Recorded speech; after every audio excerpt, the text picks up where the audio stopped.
In any relationship with a narcissist, you've probably found yourself wondering whether you were going crazy or whether they were making you feel that way on purpose. Well, I hate to tell you, but the latter is more than likely the answer. And aside from all out gaslighting, the number one way they do this is by playing the victim. And in this video, we're going to break down exactly how they do this from the very beginning to the bitter end. And more importantly, why it works. Welcome to the Common Ego community. My name is Christina, and I'm a toxic relationship recovery coach. And if you think you've had a relationship with a narcissist, I've got a free checklist that can help you see how your own experience stacks up with the phases of narcissistic abuse. You'll find a link for that in the description below. So now let's talk about how the narcissist, especially the covert narcissist, plays the victim from the very beginning to the bitter end. And the core concept is simple, but it's dangerous. You see, when a narcissist plays the victim, you think they're looking for help, but it's really just an emotional trap. They know exactly how to press your buttons, which makes you feel guilty for even questioning their narrative. Suddenly, you're the one walking on eggshells, constantly trying to prove how supportive you are, while they sit back and avoid any real accountability. And it might be surprising, but it's true that most narcissists don't have a master plan for this victim role from the beginning. But they do figure out how to use it to their advantage and to your detriment. So now let's talk about how to spot this behavior before it's too late. And the first red flag to watch out for is their stories of unfair treatment. So, what's the difference between a true story of unfair treatment and a red flag of a perpetual victim? Glad you asked. When these tales of woe are coming from a perpetual victim, you're going to notice one or all of the following red flags. One, the story will be told early on and often. It's almost like they can't wait to slip their victim narrative into the conversation. Two, it's not just one story, but a pattern that keeps emerging in their lives. You might think to yourself, this person can't catch a break. And if you think that way, you're more likely to fall into their trap. And three, in any story they tell, they're either the hero or the victim. There's little room for in between. And this is a sign that they see things as black and white, which is also a red flag. But that black and white way of thinking will naturally put them into victim mode when things don't go their way. And listen, we all have true stories of unfair treatment. If you can't relate, you're very lucky. But think about how eager you might be to tell such a story. Probably not so eager, right? Unless the wound is fresh and you're still healing from it, that story isn't likely to be top of mind. So if something reminds you of it, you might tell the story, but it's more like an isolated incident than a way of life. But if you meet someone who is always the underdog, maybe he doesn't get appreciated at work or had a string of bad relationships through no fault of their own, of course, they're probably a perpetual victim. And we're going to get into some of the reasons why this could be dangerous for you as we go through this list. But definitely take this as a red flag, because at this point, once this victimized foundation has been laid, you're expected to swoop in as the hero who finally appreciates this person for who they are and changes their luck. And this can definitely play into a hero or a savior complex if you have one, and it can be very tempting to fall in line. So if this describes you, you'll naturally want to prove to this person that you're different and you won't hurt them in the same way they've been hurt before. So as you're paying attention to any potential red flags in someone else, also be mindful of your internal warning signs. If you've recently met someone and are feeling the need to prove something to them, that's an internal warning sign. It's a good time to pause and reflect on what's really going on here. Another red flag of the perpetual victim is weaponized tears and/or meltdowns. Typically, you won't see these until you've known this person for a few weeks or months, because if they melted down right away, you might just walk away right then and there. And what we're talking about here really are adult tantrums.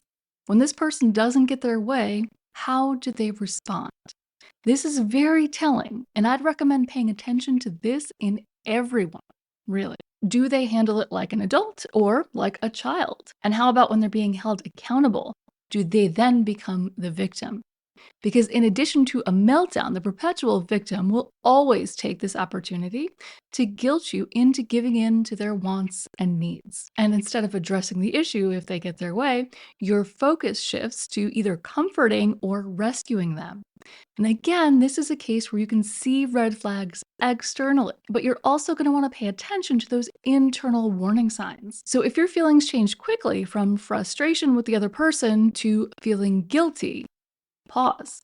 Did you really misunderstand the situation? And do you really have something to feel guilty about? Or is this person manipulating you? And the same thing is true for simple things like if they throw a fit because you didn't want to go to the restaurant they chose. So, again, take a look at what's going on within you. Did you instantly go from happy or content to feeling some sense of guilt and shame? If so, pause again and reflect on what's really happening here. Do your feelings match the reality of the situation, or are you being manipulated?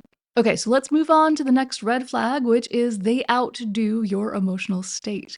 And I know so many of you have dealt with this in relationships with narcissists because I have an entire video on the topic and I've seen all your comments. When you're sick, they're sicker. When you're stressed, they're so stressed that they can't even handle you saying that you're stressed. Whenever you're going through something, they've got it worse. All narcissists will hijack your story and make it about them. Some do it by starting fights, some do it by steamrolling or ignoring you, but the perpetual victim does it by outdoing your negative outcome. And suddenly, when you really just needed support, you're talking about them again.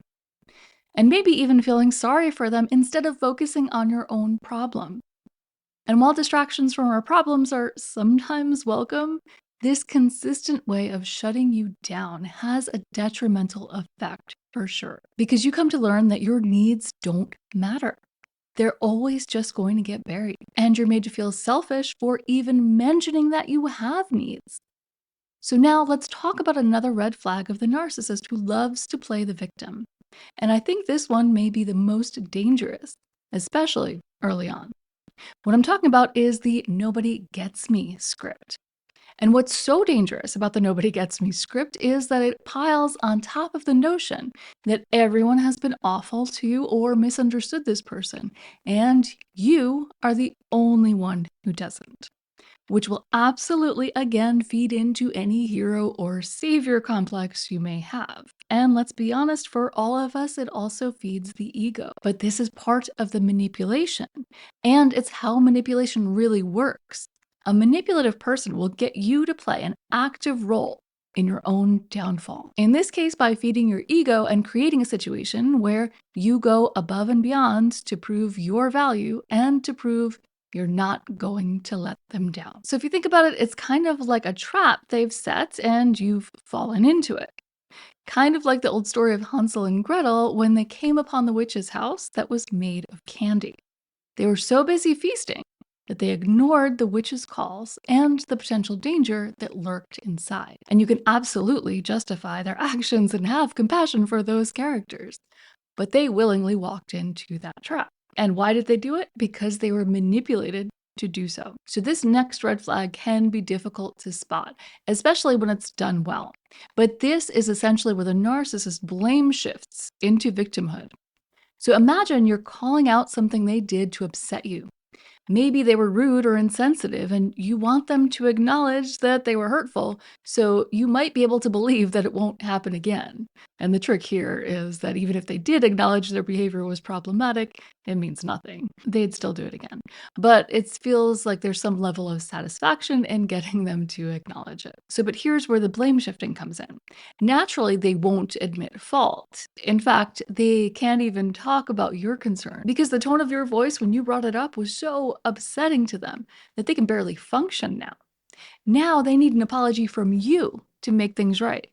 And they're likely to bring up scenarios from the past where they were apparently victimized. And this could be pointing another finger at you, or it could be a victim story from before they even met you. So they might say something like, you know, so and so always took that tone, and how traumatizing it was for me.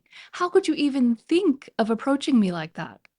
And here you are once again in the position where your ego wants the narcissist to look at you as better than the others. You might even feel like you have something to prove. But either way, the one thing you're not doing is talking about the thing that was bothering you in the first place.